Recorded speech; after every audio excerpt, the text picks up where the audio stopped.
বিসমিল্লাহির রহমানির রহিম। রাসূলুল্লাহ সাল্লাল্লাহু আলাইহি ওয়াসাল্লাম একদিন তার সাহাবীদের জিজ্ঞেস করলেন, আতাদরুনা মাল মুফলিস? তোমরা জানো তোমাদের মধ্যে সবচেয়ে দরিদ্র মানুষটি কে? সাহাবায়ে কেরাম তাদের জ্ঞান অনুযায়ী উত্তর দিলেন। তারা বললেন, আল মুফলিসু ফিনা মান লা দিরহামা ওয়ালা মাতা। ইয়া রাসূলুল্লাহ, আমাদের মধ্যে সবচেয়ে দরিদ্র মানুষটি হলো যার টাকা পয়সা নেই, ধন সম্পত্তি নেই।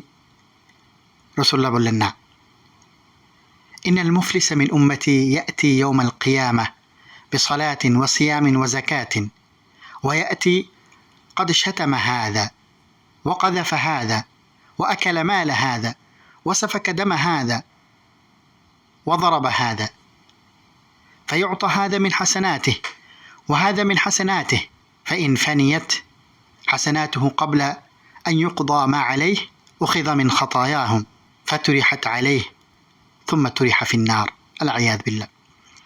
রাসূলুল্লাহ বললেন, দেখো তোমাদের আমার উম্মতের মধ্যে সবচেয়ে হতদরিদ্র ব্যক্তিটি হলো ওই ব্যক্তি যাকে কিয়ামতের দিন আল্লাহর সামনে উত্থাপন করা হবে। তার অনেক আমল থাকবে, নামাজ, রোজা, যাকাত, আমলের পাহাড়, কিন্তু একই সময় সে কাউকে গালি দিয়েছিল, কারো চরিত্র নিয়ে অপবাদ দিয়েছিল, কারো ধন সম্পদ অন্যায়ভাবে ভোগ করেছিল, কারো রক্ত জড়িয়েছিল, খুন খারাপি করেছিল, কাউকে মেরেছিল। এখন ওই মানুষদেরকে আল্লাহর সামনে উত্থাপন করা হবে। তাদের প্রত্যেকটি হকের বিনিময়ে এই মানুষের ভালো কাজগুলো নিয়ে তাদেরকে দেওয়া হবে। যখন দেখা যাবে এই মানুষটির সব আমল শেষ, কিন্তু পাওনাদার এখনও বাকি আছে, তখন ওই পাওনাদারদের গুনাহগুলো নিয়ে এই মানুষটির আমলনামায় দেওয়া হবে। দেখা যাবে গুনাহের পাহাড় হয়ে গেছে, ফলে অ্যাজ এ রেজাল্ট তাকে জাহান্নামে নিক্ষেপ করতে হবে। আল্লাহ তাআলা আমাদের জাহান্নাম থেকে মুক্তি দান করুন।